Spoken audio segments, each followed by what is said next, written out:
one program that has scared me since I learned about it in 2020, and that's Notion. Yes, the godfather of all productivity apps. Everyone has heard about how powerful this productivity tool is, but the thing is, I never took the time to learn it because it always looks so intimidating. I've used it in bits and pieces, but I never took the time to fully understand just how powerful this tool is. But that changes today as I'm going to finally understand it and learn it. Now, the main reason I want to do this is because as my YouTube channel hopefully continues to grow, I want to make my content creation process as streamlined as possible. So no, this doesn't mean that I'm going to be outsourcing my videos, but I simply want to have a place where I can easily jot down video ideas, flush them out, create mood boards, and have simple templates that I can use to help guide my content workflow all the way from pre-production to post-production. Now, my current system is using Apple Notes, and there's nothing wrong with it, but Apple Notes does have its limitations, and I want to make my content workflow as efficient as possible.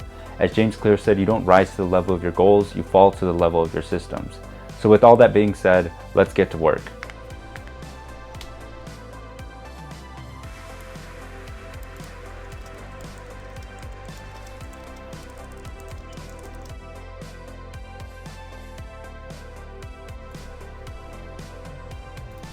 So as I've been doing some research on different Notion setups, I found 3 videos that I think are going to be the building blocks for how I want my setup to look like. So the 3 of them are Life of Risa's Notion setup.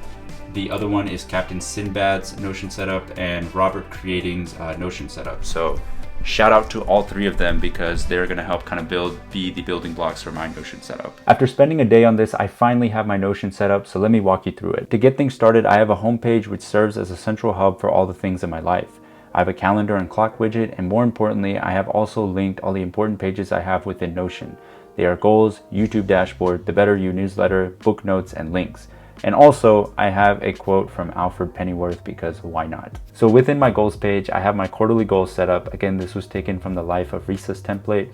I like the idea of focusing on quarterly goals as it gives you enough time to work on them while also not being too long where you try to procrastinate on them. There's also a section to write out why this goal is important to you and also put a motivational quote to keep you going. As you can see, one of my main goals is to reach 800 subscribers in the next 3 months. It's a lofty goal, but I feel like I can reach it if I continue to put in the work. Within each goal, I also have a subset of tasks that will help me guide me to reach those goals. So for YouTube, it's important that I upload weekly videos and continue to refine and better help my storytelling skills. Then for my YouTube dashboard, this is the one I'm most excited about. I have a table view and I have a YouTube template that I can use for new videos. Within this templated page, I have a section for editing, script writing, mood boards, CTAs, and pretty much anything else that goes into making a YouTube video. I can't describe how helpful having all of this in one area is going to be for my content creation process. I have a link for my weekly newsletter called The Better You. Again, similar to YouTube, I just write these on a whim every Sunday. I have this set up similar to the YouTube template, and within it, I can add potential email titles, any affiliate links I'll need for the post. I can also write the entire newsletter in there, and I have a checklist I can use after I get done writing. Next up is my book notes. This was a template I got from Ali Abdaal, and I love it. As you can see, it's another table view, but within each cell, there's a template to help guide your notes based on if it's a fiction or non-fiction book. You can also sort these tables based on the ratings or the genre of the book. As I've mentioned before, this is the perfect way to actually remember what you read. And I have this links page. And essentially my goal with this is if I see an article that I find interesting or a podcast, I can simply hit the Notion Chrome extension button and the link will automatically populate on this page.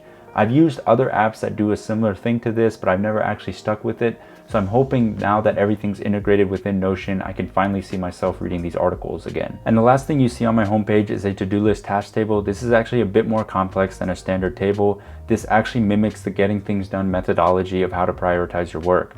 This task table is linked with the project table and a getting things done dashboard. This is really complex, but there was a great video I watched by Keep Productive that actually provided a full breakdown on how to set this up, so I'll make sure to link that in the description below. And that's my Notion setup. I'm really looking forward to seeing how much more organized my life can be, having my content and tasks all organized in a central digital location. I've mentioned this before, but all of these things were scattered across different programs that I used before. So if you're on the fence about using Notion, I would say definitely give it a shot. My dashboard and my homepage are nothing unique. They're actually templates that I got from other content creators and the ones that Notion allows you to pick from. So thanks for watching. With love and respect, Yash.